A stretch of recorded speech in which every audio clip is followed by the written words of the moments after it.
আমরা লক্ষ্মী ভান্ডারে চাই না। ওই ওই 1000-1200 টাকায় কিছু হয় না একটা সংসারে। এই যুগে 1000-1200 টাকায় কিছুই হয় না। আমাদের রাস্তাই চাই, আর কিছু না। বিধানসভা নির্বাচন যত এগিয়ে আসছে ততই চাপ বাড়ছে রাজনৈতিক দলগুলোর ওপর। আর এই সময়ে পূর্ব মেদিনীপুর জেলার এগরা 1 নম্বর ব্লকের সাহারা গ্রাম পঞ্চায়েতের পুরুষোত্তমপুর থেকে তেলামি বাজার পর্যন্ত প্রায় 2.5 কিলোমিটার রাস্তা নিয়ে বিক্ষোভে ফেটে পড়লেন স্থানীয়রা। চাই আমরাও কিছু চাই না, টাকা পয়সা ধনরত্ন আমার কিছু নবানি, খালি রাস্তা নবা। আমার বউ ঝিও কেই বারে বললেনি, চোখ কেই বারে বললেনি, কি সরকার, কে সরকার। রাস্তার বেহাল দশা নিয়ে দীর্ঘদিনের ক্ষোভ এবার রূপ নিচ্ছে প্রতিবাদে।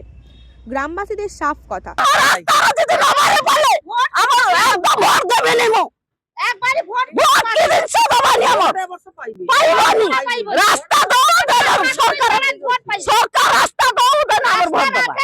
স্থানীয়দের দাবি আমরা লক্ষ্মীর ভান্ডার চাই না, রাস্তা চাই। এই রাস্তার অবস্থা দিনের পর দিন খারাপ হলেও প্রশাসনের কোনো হেলদোল নেই। যাত্রী সাধারণ, স্কুল পড়ুয়া, কৃষিজীবী এবং ব্যবসায়ীরা এই রাস্তা চলাচল করতে গিয়ে চরম দুর্ভোগের শিকার হচ্ছেন প্রতিনিয়ত।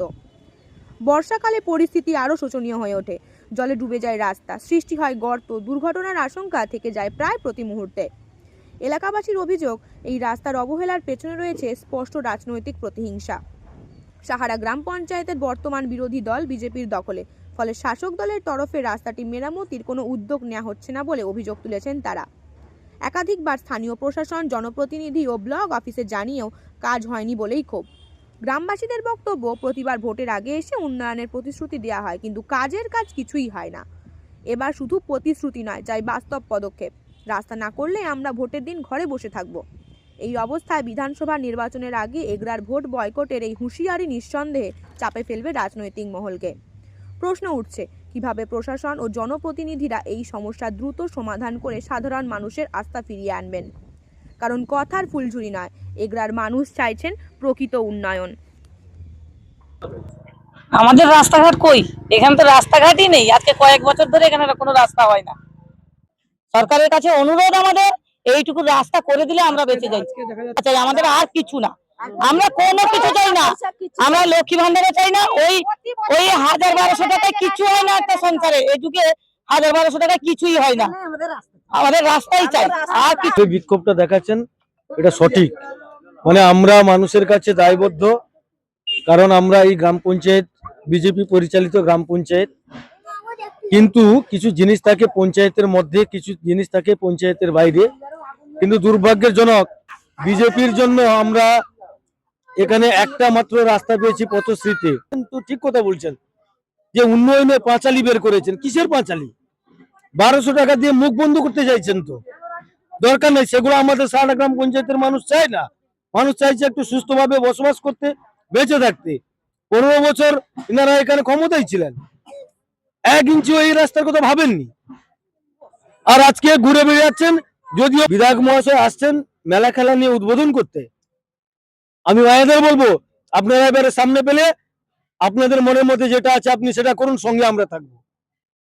আমরা এই মায়েদেরকে নিয়ে ওনার সঙ্গে এবারে দেখা হবে। প্রথমেই বলি যে মানুষের যে ক্ষোভ সেটা তো হওয়াটা স্বাভাবিক, কারণ একটা সরকার 15 বছর ক্ষমতায় রয়েছে, তারপরেও যদি মানুষের মৌলিক অধিকার না দিতে পারে তাহলে মানুষ কোথায় রাগ রাখবে। মানুষ সেই রাস্তাটা দীর্ঘদিন ধরে সেই রাস্তাটা বেহাল দশা হয়ে পড়ে আছে, কিন্তু স্থানীয় তৃণমূলের যারা নেতা বা যারা প্রতিশ্রুতি দিয়েছিল ওই রাস্তাটা তৈরি করে দেবে, তারা কিন্তু সেই প্রতিশ্রুতি রক্ষা করতে পারেনি। কারণ এখানেও কাটমানি, কারণ তৃণমূলের প্রত্যেক নেতা আপাদমস্তক দুর্নীতিগ্রস্ত। এবং মানুষের ব্রেন ওয়াশ করতে হবে, মানুষের আই ওয়াশ করতে হবে, দেখাতে হবে যে তৃণমূল উন্নতি করছে। কারণ মমতা বন্দ্যোপাধ্যায় এবং এই এগরা বিধানসভার যিনি বিধায়ক, তিনি প্রকৃতপক্ষে মানুষের জন্য বা মানুষের সেবা করার উদ্দেশ্যে তিনি আসেননি। তার প্রকৃত উদ্দেশ্য হচ্ছে এখান থেকে কাটমানি নিয়ে নিজের সংসার চালানো। আর এই রাস্তায় দাঁড়িয়ে সাধারণ মানুষ তার রাগের বহিঃপ্রকাশ। মানুষ কাকে বলবে? প্রশাসন যখন নিরুপায়, প্রশাসন যখন আপাতমস্তক দুর্নীতিগ্রস্ত হয়ে পড়ে, তখন সাধারণ মানুষের একটাই রাস্তা, সেটা হচ্ছে পথ। পথে নেমে মানুষেরা আন্দোলন করছে। পথে নেমে সাহারা অঞ্চলে যতগুলো বড় রাস্তা হয়েছে বিধায়কই করেছে। কেন্দ্রীয় সরকারের কোনো টাকায় কোনো রাস্তা হয়নি। যা রাস্তা হয়েছে পশ্চিমবঙ্গ সরকারের মাননীয় মুখ্যমন্ত্রী মমতা বন্দ্যোপাধ্যায়ের অনুপ্রেরণায়, প্রচেষ্টায় রাজ্য সরকারের তহবিল থেকে রাস্তা তৈরি হয়েছে। আমরা রাস্তা তৈরি করে উদ্বোধন করতে গেছিলাম, এই বিজেপির মেম্বাররা আমাদের রাস্তা উদ্বোধন করতে দেয়নি স্বপন সরণি। সেদিন বিভিন্নভাবে চেষ্টা করেছি, নিশ্চিতভাবে 2-1 মাসের মধ্যে আমরা সেটা স্যাংশন করাবো। আর সেটা স্যাংশন করাবো, স্যাংশন হবে, এটা জেনেই তারা আজকে নাটক করতে গেছে। যে রাস্তাগুলো আমরা স্যাংশন করেছি সেই রাস্তায় তারা টায়ার জ্বালিয়ে আন্দোলন করেছেন, যাতে করে তারা প্রমাণ করতে পারেন সে রাস্তা তারা নির্মাণ করছেন। কিন্তু আমি সমস্ত মানুষকে বলি, সাহারা অঞ্চলের একটা রাস্তা কেন্দ্রীয় সরকারের অর্থে হয়নি, বিজেপির অর্থে হয়নি, সবটাই মাননীয় মুখ্যমন্ত্রী মমতা বন্দ্যোপাধ্যায়ের প্রকল্পের মাধ্যমে পশ্চিমবঙ্গ সরকারের নিজস্ব টাকায় হয়েছে। যারা আজকে প্রশ্ন করছেন তারা কিসের জন্য জিতে আছেন? রাজনীতি করার জন্য জয়লাভ করেছে। তারা কেন্দ্র সরকারের কাছে বলুন যে এনআরজিএস এর টাকা ছাড়তে হবে, রাস্তা তৈরি করতে হবে। আজকে পিএমজিএস এর রাস্তা বন্ধ, আজকে আবাস যোজনার টাকা বন্ধ, তাহলে কি করছেন তারা? তারা তাদের নেতৃত্বের মাধ্যমে কেন্দ্রের সঙ্গে কথা বলুন যে রাস্তাগুলো তৈরি করতে হবে, বাংলা মানুষের বাড়ি তৈরি করতে হবে, জল মিশনের টাকা ছাড়তে হবে, এনআরজিএস এর টাকা ছাড়তে হবে, জব কার্ড হোল্ডারদের টাকা দিতে হবে। এটা তারা তাদের নেতৃত্বের মাধ্যমে কেন্দ্রের কাছে বার্তা পাঠান। শুধু জয়লাভ করে প্রধান হলে হবে না, নেতৃত্ব দিলে হবে না, কিছু দায়িত্ব নিজেদেরকে পালন করতে হবে। সব দায়িত্ব অন্যের ঘাড়ে তুলে দিলে হবে না।